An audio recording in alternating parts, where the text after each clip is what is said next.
Olá pessoal, tudo bem? Aqui é Rodrigo Oliveira quem fala e eu estou muito contente porque hoje nós iniciamos nossa trajetória na formação do método After. Nesse momento aqui e agora, momento da gente iniciar o nosso processo e entender que a formação do método After é uma ferramenta que vai ajudar a gente a aprimorar, a desenvolver uma linha de raciocínio de tomada de decisão das tendinopatias, mas que com certeza vai também ajudar a gente a ter um olhar diferente sobre nossa tomada de decisão para diversas condições da músculo-esquelética. Exatamente é isso que eu busco, exatamente isso que eu pretendo.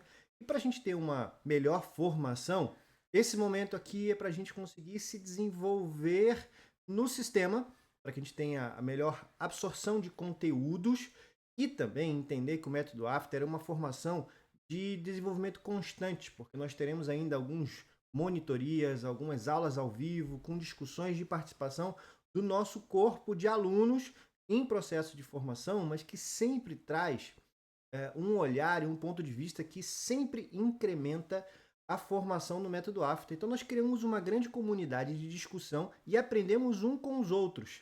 Eu acabo aprendendo bastante com vocês e toda vez que tenha um aprendizado novo, eu volto aqui e deposito um conteúdo novo e essas aulas também ficarão gravadas para a gente conseguir potencializar sempre ainda mais. Então, vamos começar a olhar aqui para o método e entender também quais são os princípios básicos dessa formação. O After ele foi desenvolvido por mim baseado em ciência, porque começamos a observar que o processo de pesquisa na área de tendinopatias precisava se desenvolver, e isso ficou muito claro para mim em algum momento, quando eu comecei a vivenciar de maior proximidade a pesquisa internacional e comecei a entender que as pesquisas clínicas na área de tendinopatia ainda carece, e de fato ainda hoje carece muito de desenvolvimento metodológico, a gente precisa entender muitas outras coisas. E ao conseguir entender isso e conseguir extrair o melhor do que nós temos de evidência científica publicada atualmente, e com minha prática clínica, com minha expertise também, não só na parte clínica, mas também na ciência de base, comecei a desenvolver uma linha de processos que conseguisse trazer também uma trilha, né? Um caminho, um horizonte para o processo de reabilitação do nosso paciente. E esse diagnóstico ele vem do seguinte: eu, com certeza, e vocês também, recebem muitos pacientes que já abandonaram o tratamento em outras clínicas com outros profissionais e que muitas vezes já tentaram acupuntura, ondas de choque, PRP, qualquer religião, enfim, tentaram várias coisas, mas não tentaram uma coisa: caminhar pela trilha da ciência. E o After, com certeza, ela é trilhada pela ciência. Então, nós precisávamos organizar isso até para eu conseguir aplicar com os meus pacientes, e acabou que eu gostei muito dessa sistematização. Testei com diversos pacientes, em diversas tendinopatias, em diversos cenários, ou no âmbito da reabilitação profissional, com atletas de altíssimo rendimento, ou até mesmo com profissionais laborais, cabeleireiros, costureiros, né? Que é a minha origem, minha mãe, né, foi criado dentro de uma confecção, né, de uma malharia, a gente dizia na época. Então eu vivenciei esse universo ali da costureira, né, do faccionista, e eu percebi que ele sofreu muito com tendinopatias por causa da tesoura pesada de corte, as máquinas pesadas, cotovelo apoiado o tempo todo na bancada, enfim.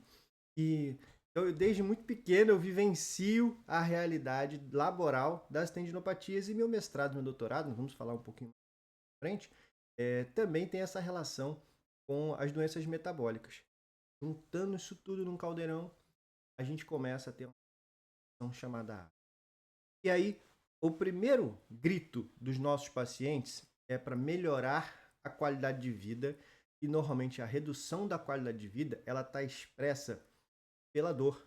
Então, nós começamos a potencializar estratégias para aliviar a dor. E quando a gente fala de alívio da dor, obviamente a dor física ela é muito importante, mas também o after ele traz constantemente a observação que para muitas das tendinopatias o que mais dói é a condição psicocomportamental, psicossocial. Deixar de fazer algo, não estabelecer uma meta, desistir do processo de reabilitação. Então, essa questão catastrófica, de ansiedade, de não saber lidar com a condição, de não conseguir ter um enfrentamento, de ter muitas crenças limitantes, porque são bombardeados muitas vezes de informações que são ah, nocebos, né? De fato, assim, ou seja, a gente, você não pode fazer isso, você não pode fazer aquilo, você não pode fazer atividade física, não pega seu filho no colo, não faz mais isso, não agacha, não sobe, não desce. Então, isso tudo muitas vezes para tendinopatia, ela acaba trazendo um aspecto psicológico de incapacidade tão forte para o nosso paciente que essa dor ela precisa ser trabalhada. Então, o after ele tem uma questão de uma estratégia de potencializar as questões físicas e também uma educação em saúde muito forte. Eu tenho trabalhado muito esse conteúdo com os meus alunos nas aulas ao vivo e também nas redes sociais para que a gente consiga educar mais fortemente os pacientes e consiga trazer estratégias. E talvez isso é um gap de formação que nós tivemos. Eu não aprendi isso na minha universidade, eu não aprendi isso nas minhas pós-graduações que eu sei, e aprendi isso com outros colegas, fazendo cursos na minha trilha, na minha vida, na minha experiência, e essa absorção eu queria compartilhar com vocês. Uma vez que a gente consiga diminuir essas dores dos nossos pacientes, sobretudo aqui dos critérios físicos, nós precisamos de critérios bem estabelecidos para fazer uma transição, para começar a fazer o que todo mundo diz que sabe fazer com tendinopatia, mas não consegue, que é a progressão de carga. Então, para você progredir carga, o seu paciente precisa estar apto para isso. Então, ele precisa estar com menos dor e mais confiante. Então, a fase inicial é importante para a gente chegar no segundo estágio, que é o FT. Então, a força do tendão ela só vai ser possível quando a gente conseguir ter critérios bem claros, principalmente para cada tendinopatia. Eu trago ali uma tabela, trago uma observação.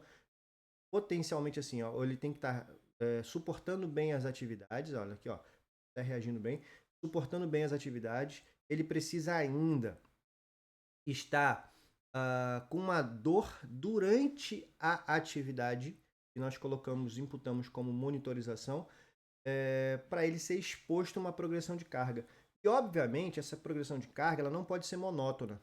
Então, já fica aqui que a gente não vai utilizar protocolos como o protocolo excêntrico de Alfredson, porque o protocolo Alfredson ele não corresponde o que a gente acredita como melhor para os nossos pacientes.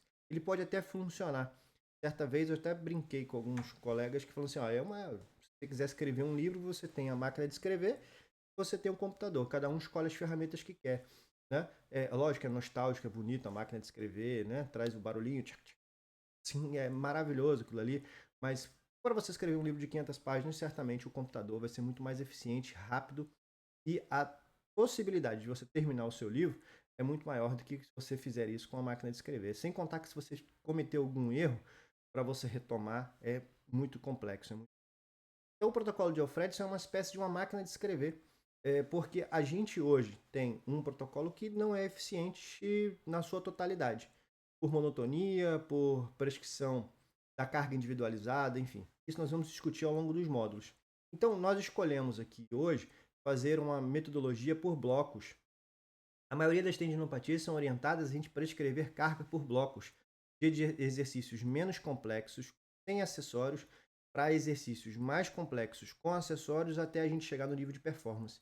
Nem todo paciente vai precisar chegar no bloco 3, porque não precisa muitas vezes ter um nível funcional tão elevado para que a gente possa precisar fazer exercício de tamanha carga. Né? Nós estamos falando muitas vezes de um atleta profissional fazer exercício para tendão de Aquiles, né? Tendão de calcâneo, com 150% do peso corporal.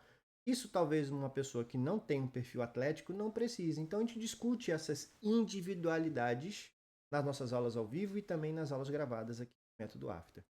E olha só, nós vamos perceber que nas aulas introdutórias o tendão ele se comporta de uma maneira de alta velocidade. Então ele atenua a carga, ele acelera a carga, ele faz uma economia energética fundamental para a vida. Então o tendão de Aquiles faz com que a gente tenha uma economia energética de 30% ao dia. Eu até nas minhas aulas eu brinco, imagina que se o tendão de calcâneo não fizesse isso, nós não tivéssemos isso. a gente teria um problema muito sério, tendo em vista que o gasto energético seria maior, nós teríamos que consumir mais energia, plantar mais, não teríamos espaço, né? Então, o tendão de Aquiles foi importantíssimo para a evolução da humanidade. Okay? Então, ele só foi e só alcançou esses objetivos porque ele tem esse perfil de estocagem de energia. Né? Então, ele funciona com esse processo de economia de energia. E o tendão, contextualmente, para ser reabilitado, ele precisa ser exposto progressivamente também a esses aspectos de estocagem de energia. E aí nós vamos começar a entender também qual é o momento que nós vamos adicionar a estocagem energética dentro do processo. Então nós vamos fazendo essa ancoragem de saber de uma forma tão interessante e tão bonita que a gente vai formando esse acrônimo do AFTER. E depois nós vamos focar fortemente em retornar a fazer atividade. Ou seja, o que você deixou de fazer? Se você deixou de pegar o seu filho no colo, esse vai ser o nosso objetivo do R. É você retornar a fazer o que você deixou de fazer. Que é o foco, é a nossa meta terapêutica.